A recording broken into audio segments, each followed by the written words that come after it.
USA જે tariff લગાડ્યો છે 25%, તેને કારણે આપણી ભારતની ઇન્ડસ્ટ્રીને મોટું નુકસાન થવાની સંભાવનાઓ છે, આશંકા ચોક્કસ છે.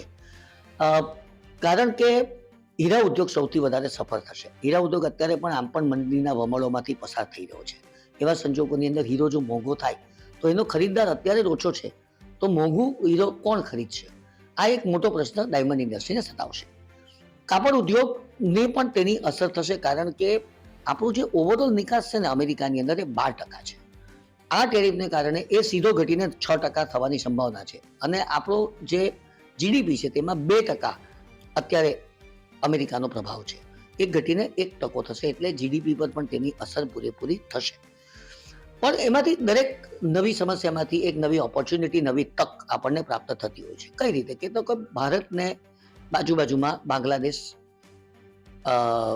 પાકિસ્તાન અને વિયેટનામ, આ 3 કન્ટ્રી સાથે વ્યાપારિક સંબંધો છે.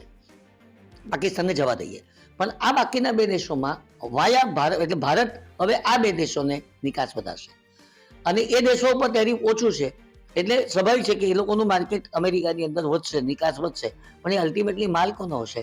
તો એ ભારતનો જ માલ હશે, એવી પૂરેપૂરી શક્યતાઓ છે. એટલે હવે આપણે વાયા બાંગ્લાદેશ અથવા વિયેટનામ ધંધો કરી શકીશું, એવી એક શક્યતાઓ છે. બીજું કે સરકાર બહુ મક્કમ હોય છે. તમે મોદીજીનું ટ્વીટ આના સંદર્ભનું વાંચશો તો તમને ખબર પડશે કે એમણે ક્યાંય પણ કોઈ પણ પ્રકારના ગભરાટ વગર આ આક્રમણને ખાળવા માટે, અથવા તો આ આક્રમણને બિલકુલ નહીવત કરવા માટેની યોજનાઓ મૂકી દીધી છે. સરકાર એવી કોઈક સ્કીમો અમલમાં લાવશે કે જેને કારણે આ ઉદ્યોગો ટકી જશે.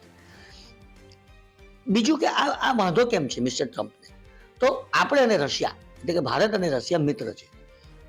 રશિયા અને યુક્રેન લડે છે, જે એ લોકોને ગમતું નથી. આ ઉપરાંત આપણે જે શસ્ત્રો લઈએ છીએ તે શસ્ત્રોની ખરીદી અમેરિકાને બદલે આપણે બીજા દેશોમાંથી ખરીદવાનું પસંદ કરીએ છીએ. એ પણ મિસ્ટર ટ્રમ્પને ખૂટે છે. એટલે કારણ પેટમાં દુખે છે ને ખૂટે છે માથું, એ જે આપણી ગુજરાતીની કહેવત છે તે અહીંયા લાગુ પડે છે. પણ ભારત એક એવો દેશ છે કે જે ભલા આક્રમણને ભૂતકાળમાં પચાવી ચૂક્યો છે, તો આ આક્રમણને પણ આપણે આસાનીથી પચાવી શકીશું. જે અત્યારે 25% ડાયમંડ ઇન્ડસ્ટ્રી ઉપર ટેરિફ લાગી રહ્યો છે, તેનાથી ડાયમંડ ઇન્ડસ્ટ્રીમાં શોર્ટ ટાઈમમાં જોવા જઈએ તો અત્યારે બધા ડાયમંડ ઇન્ડસ્ટ્રીમાં બધા જ બિઝનેસ સ્ટોપ થવાની શક્યતા દેખાઈ રહી છે. મેન્યુફેક્ચરિંગની વાત કરીએ તો 10માંથી 9 હીરા જો સુરતમાં મેન્યુફેક્ચરિંગ થતા હોય તો એમાં મેન્યુફેક્ચરિંગમાં પણ અત્યારે રૂકાવટ આવી શકે, અને જો આ રૂકાવટ આવી તો ઘણી ખરી કારીગરોનો પ્રશ્ન, રોજગારીનો પણ પ્રશ્ન ઉપસ્થિત થાય. 25% ટેરિફ એટલે કે આજે 100 રૂપિયાની કોઈ પણ પ્રોડક્ટ તમે હોય એમાં 25% વેલ્યુ એડિશન, એટલે આજે તમારે સિંગલ ડિજિટમાં જો ડાયમંડ ઇન્ડસ્ટ્રીમાં માર્જિન રહેતું હોય અને એમાં 25% ટેરિફ, એટલે ડાયમંડ ઇન્ડસ્ટ્રીમાં બિઝનેસ સોદા કેન્સલ થવાની પણ શક્યતા દેખાઈ રહી છે.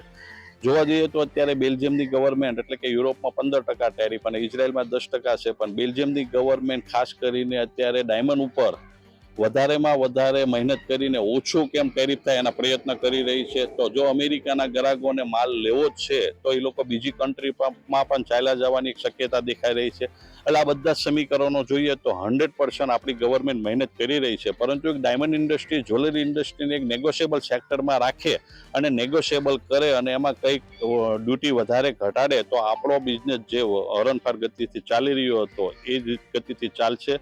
અત્યારે શોર્ટ ટાઈમમાં અત્યારે ડાયમંડ ઇન્ડસ્ટ્રીમાં એકદમ મંદી જેવું વાતાવરણ ઊભું થવાની શક્યતા દેખાઈ રહી છે. ઓવરઓલ સ્ટ્રેન્થની વાત કરીએ તો કેટલું મોટો સક્ષમ? ઓવરઓલ સ્ટ્રેન્થ જોઈએ તો અત્યારે 2.5 લાખ કરોડ જેટલું એક્સપોર્ટ હોય છે, તેમાંથી 8 બિલિયન જેટલું અંદાજે અમેરિકામાં એક્સપોર્ટ થતું હોય છે, એટલે કે 40% એક્સપોર્ટ ખાલી અમેરિકામાં થાય છે. એટલે આજે 40% એક્સપોર્ટમાં 25% ટેરિફ એટલે બહુ વધારે મોટું અમાઉન્ટ કહેવાય. આપણે જે ડોનાલ્ડ ટ્રમ્પ, એટલે જે યુએસના જે પ્રેસિડેન્ટ છે, એમને જે ટ્વીટ કહ્યું હતું ગઈકાલે કે ઇન્ડિયા ઉપર 25% ટેરિફ લગાડવામાં આવશે, એનાથી અમને એવું દેખાઈ આવે છે કે ગોલ્ડ અને ડાયમંડની જે ડિમાન્ડ છે આંતરરાષ્ટ્રીય લેવલ પર, કે આપણે ખાલી અમેરિકા ગણીએ તો એ ઘટવામાં દેખાઈ આવે છે. કેમ કે જે રીતના ત્યાં ગોલ્ડ અને ડાયમંડના ઉપર જે માર્જિન એ લોકો જે લગાડે છે તે અહીંયા કરતાં ઘણું ઊંચું છે, અને અત્યારે જે રીતના અહીંયાથી ટેરિફ વધીને ત્યાં ગોલ્ડ જશે તો ઓલરેડી ત્યાંથી જે લોકો બાઇંગ કરે છે એ લોકો માટે હજી વસ્તુ મોંઘી થતી જશે, અને અમેરિકા જે છે તે પોતા ઉપર ડિપેન્ડન્ટ રહી શકે એવું અમને નથી લાગતું, કેમ કે ત્યાંનું જે લેબર છે એ બહુ મોંઘું પડે એમને, તો એમને બીજા કન્ટ્રી ઉપર ડિપેન્ડન્ટ રહેવું જ પડે. તો એ રીતના અત્યારે જે રીતના સિનેરિયો દેખાય છે કે અગર ઇન્ડિયાથી એક્સપોર્ટ નથી થતું તો પછી ત્યાં એ લોકોને જે રીતના જ્વેલરી છે તે ઘણી મોંઘી પડશે અને ત્યાં લોકો માટે એક મોંઘવારીનો દૃશ્ય જોવામાં આવે છે અને એનાથી ઇન્ડિયા પર એ ઇફેક્ટ આવશે કે અહીંયાથી એક્સપોર્ટ ઘટી જશે, ડોલરનો જે ઇન્ફ્લો હતો એ ઘટી જશે અને જે મેન્યુફેક્ચરિંગ યુનિટ છે ડાયમંડના અને ગોલ્ડના એમાં બી સ્લોડાઉન આવવાની અમને 100% દેખાઈ આવે છે. અને પ્લસ ઉપરથી જે અત્યારે એ લોકોએ લાસ્ટ 3 મહિનામાં જ્યારથી આ વાત ચાલુ થઈ કે ઇન્ડિયા પર ટેરિફ લગાવવાના છે તો એ ટાઈમમાં આપણે જોશું તો ઘણો એવો એક્સપોર્ટ વધી ગયો હતો, કેમ કે લોકોને ખબર છે કે ત્યાં મોંઘવારી વધી જવાની એટલે લોકોએ ઓલરેડી માલ મંગાવીને ત્યાં સ્ટોર કરી લીધો છે, પણ એની એક લિમિટ છે, આજથી 3 મહિના 6 મહિનાનો માલ એ લોકો સ્ટોર કરી શકે, એના પછી તો પાછો એ લોકોને નવા ભાવે નવા ટેરિફ સાથે જ માલ લેવો પડે.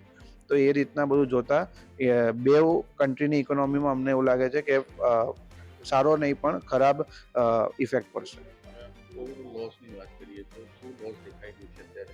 અમને એવું દેખાઈ આવે છે કે 30-40% ડિમાન્ડમાં ઘટાડો આવશે, જે બહારની જે ડિમાન્ડ છે, કેમ કે યુએસમાં અત્યારે ઓલરેડી ઇકોનોમી અનસ્ટેબિલિટી કે સ્લોડાઉન જેવું છે તો લોકોની જે પરચેસિંગ પાવર છે એ ઓલરેડી આમ થોડી ઘણી ઓછી થઈ ગઈ હતી, એમાં ટેરિફ વધવાથી જે ભાવ વધશે એનાથી હજી એ લોકો પરચેઝ નહીં કરે તો એ ઓવરઓલ ડિમાન્ડમાં સ્લોડાઉન આવે તો એ છેલ્લે સુરત ને ઇન્ડિયા સુધી અમને દેખાય છે કે આવશે. અમેરિકાના રાષ્ટ્રપતિ ડોનાલ્ડ ટ્રમ્પ દ્વારા ભારત ઉપર 1 ઓગસ્ટથી તમામ પ્રોડક્ટ ઉપર 25% ટેરિફ નાખવાની જાહેરાત કરી છે. ખાસ કરીને જેમ્સ એન્ડ જ્વેલરી સેક્ટર ઉપર અત્યારે એની અસર જોવા મળશે, પરંતુ ઇન્ડસ્ટ્રીને અપેક્ષાઓ ભારત સરકાર પાસે ઘણી છે અને અમને ખાતરી એ પણ છે કે ભારતના યશસ્વી વડાપ્રધાન શ્રી નરેન્દ્રભાઈ મોદી જે પ્રમાણે ફ્રી ટ્રેડ એગ્રીમેન્ટ સમગ્ર વિશ્વના અલગ અલગ દેશો સાથે કરી રહ્યા છે એ જ પ્રમાણે અમેરિકા સાથે પણ જે પ્રમાણે વાટાઘાટો ચાલુ છે, ફ્રી ટ્રેડ એગ્રીમેન્ટમાં પણ કંઈક આવતા દિવસોમાં પોઝિટિવ રિઝલ્ટ જોવા મળશે એવી અપેક્ષા સમગ્ર ઇન્ડસ્ટ્રી અત્યારે રાખી રહી છે. એની સાથે એ પણ ચોક્કસ બાબત છે કે આજે ભારતની અંદરથી જે કંઈ કટ એન્ડ પોલિશ ડાયમંડ થાય છે ડાયરેક્ટ ઇનડાયરેક્ટ રીતે અમેરિકાની અંદર એ એક્સપોર્ટ થતા હોય છે અને આજે જેમ્સ એન્ડ જ્વેલરી સેક્ટર માટે અમેરિકા વિશ્વનું સૌથી મોટું માર્કેટ છે. 75% જેવું વર્લ્ડની જેમ્સ એન્ડ જ્વેલરી સેક્ટરની જે કંઈ ખરીદી થાય છે એ ફક્ત અમેરિકા દ્વારા થતી હોય છે, પરંતુ નેગેટિવ એપ્રોચ નહીં રાખતા એક ભારત સરકાર ઉપર ને ખાસ કરીને યશસ્વી વડાપ્રધાન શ્રી નરેન્દ્રભાઈ મોદી ઉપર વિશ્વાસ રાખીએ છીએ અમે, અને અમને ખાતરી છે કે આ બાબતે ચોક્કસ કંઈક પોઝિટિવ રિઝલ્ટ લાવશે કે જેથી કરીને આ ઇન્ડસ્ટ્રીને મોટું નુકસાન થતાં બચે. पूरे भारत में से ये जो यूएस एक्सपोर्ट होता है 30% MMF man made fibre polyester कपड़े का एक्सपोर्ट होता है और यदि 25% ऐसा टैरिफ यूएस सरकार लगाती है तो निश्चित रूप से सूरत से जो फैब्रिक और गारमेंट जा रहे हैं वो कपड़ा महंगा होगा. वहाँ के इम्पोर्टर को सूरत का कपड़ा या इंडिया का कपड़ा, हमारे ये पूरे भारत पे नीति है तो भारत का कपड़ा महंगा होगा तो व्यापार पे विपरीत असर पड़ेंगे. लेकिन अभी कुछ पेनल्टी वगैरह के लिए एकदम क्लियर गाइडेंस हमें नहीं मिली है, लेकिन मेरा ये मानना है कि यदि महंगा पड़ेगा तो व्यापार पे प्रतिकूल असर तो ज़रूर पड़ेगा. साथ ही साथ लेकिन हमें भारत सरकार पे पूरा भरोसा है कि हमारी सरकार जिस तरह से फ्री ट्रेड एग्रीमेंट कर रही है, यूके से किया है, अन्य देशों से भी नेगोशिएशन चल रहा है, तो हमारी व्यापार की जो पॉलिसी है, हमारी जो मिनिस्ट्री है, तो पूरा इस पे सभी ट्रेड ऑर्गेनाइजेशन से सबसे आवेदन भी मंगवा रही है, सलाह मशवरा भी कर रही है. हमें पूरा विश्वास है कि आदरणीय प्रधानमंत्री नरेंद्र मोदी जी के नेतृत्व में हमें जरूर इस बात का भी निराकरण मिलेगा और आने वाला भविष्य भारत का बहुत सुंदर है. और ये सब पॉलिसी पूरे दुनिया में अलग अलग कंट्री की ट्रेड पॉलिसी के एक पार्ट और एक मैं कहता हूँ ट्रेड वार जैसा है, लेकिन भारत निश्चित रूप से इसका कोई अच्छा निराकरण लेके आएगा, इसका हमें पूरा भरोसा है.